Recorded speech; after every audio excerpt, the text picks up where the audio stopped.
So if you survive Thanksgiving,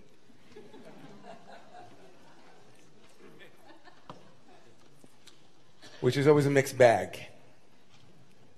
Thanksgiving means going sometimes to homes that are full of gratitude and light, places that remind us of warmth and support, good things, jokes, camaraderie, some sibling rivalry. For some people, going home is not the best option on Thanksgiving to feel gratitude. It reminds them of a journey to find light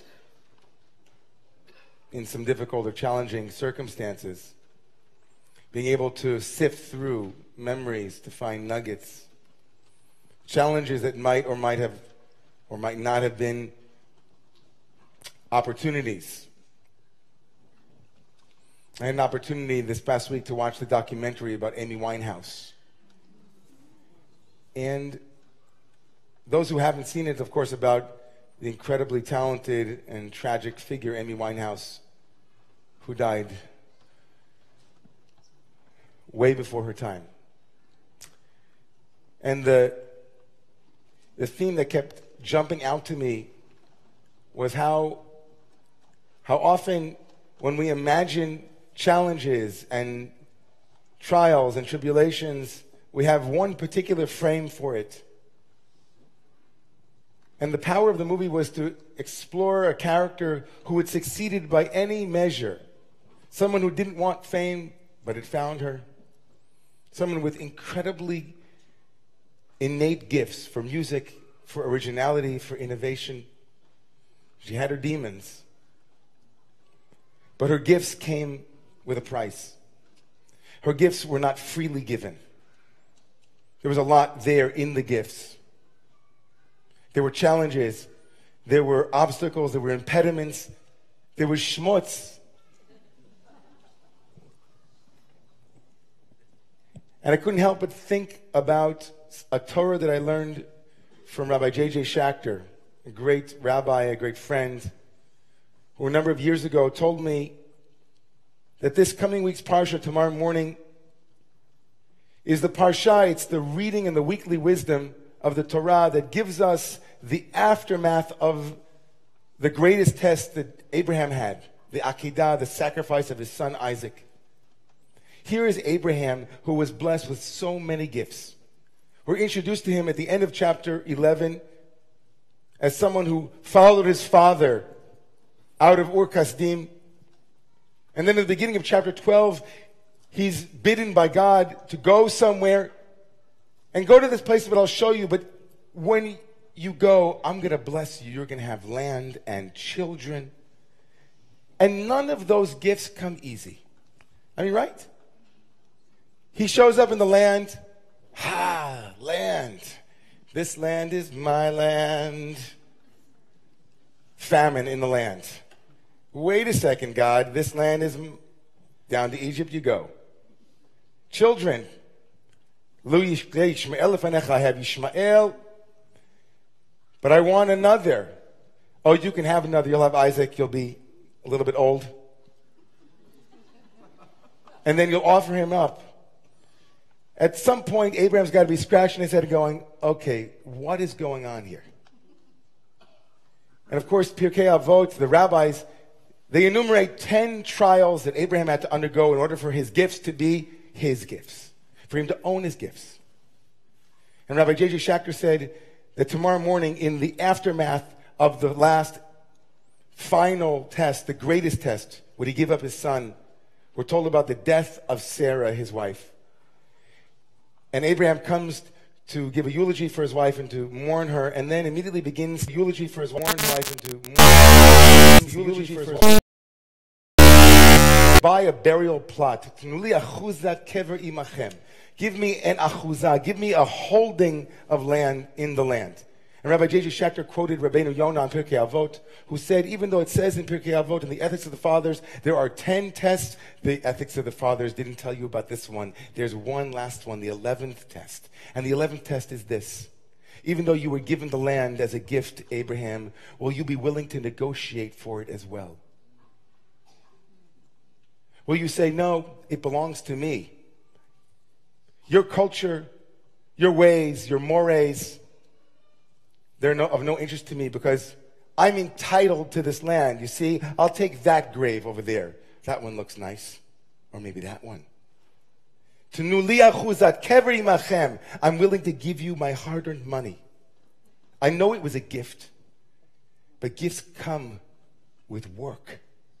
Gifts come with challenges. Gifts come with tests.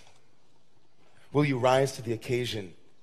Says Romemu Yonah of Abraham in tomorrow morning's reading. Will you rise? Will you negotiate even for the thing that you thought belonged to you? You see here on the dotted line, God said, I'm giving it to you. There is nothing, says our tradition, that comes without hard work. Lefum tsara agra. If you want something, you have to work for it. Here we have two characters tomorrow morning, Abraham and no less Sarah. In the beginning of the Parsha, we're told, Vayu chayei Sarah mea shana v'esrim shana v'sheva shanim shenei chayei Sarah. These are the years of Sarah's life, the great matriarch. She was 100 years and 20 years and 7 years. The word years is repeated over and over again, which of course makes the rabbis wonder, why are each one of those numbers divided? Why are they separate? She was 100 and 20 and 7. Should have said she was 127. Says Rashi famously, Hakol shavin letova. All of Sarah's years were shavin. They were equal.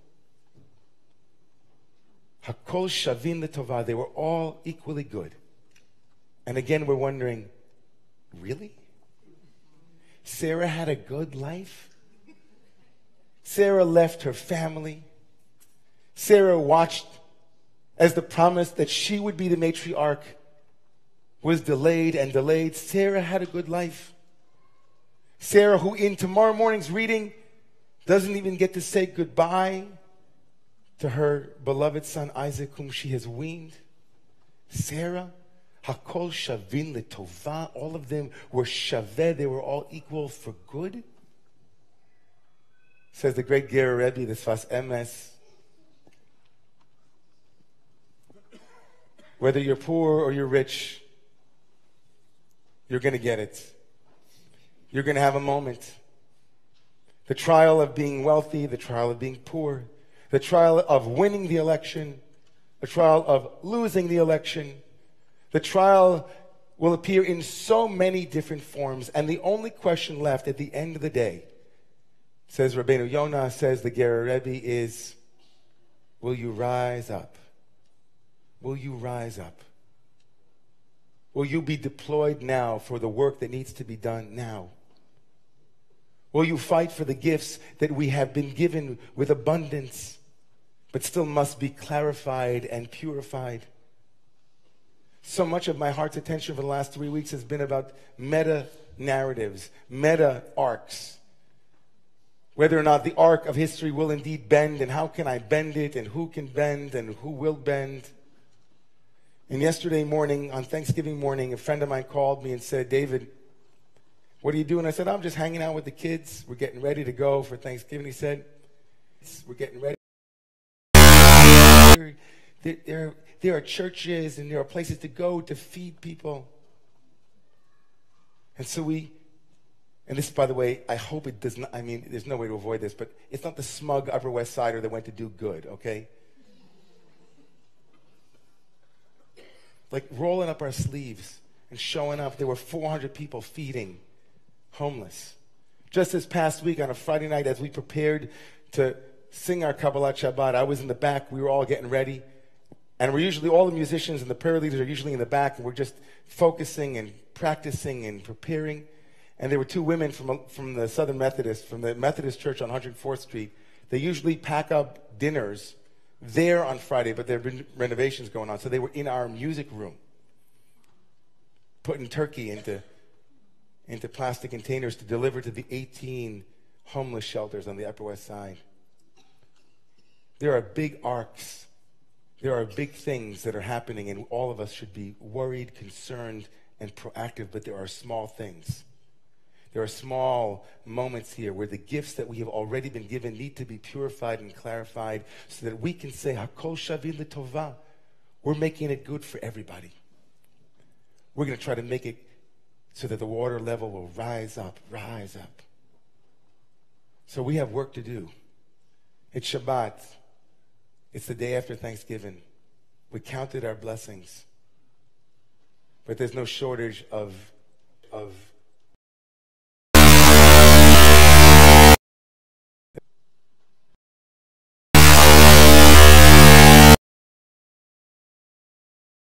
tomorrow and the next day all around us.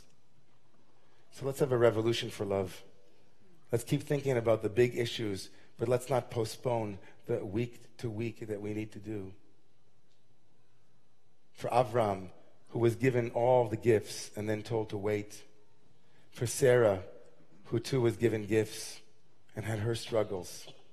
Each of them forever memorialized on our lips and our hearts as people who were willing and able to overcome obstacles.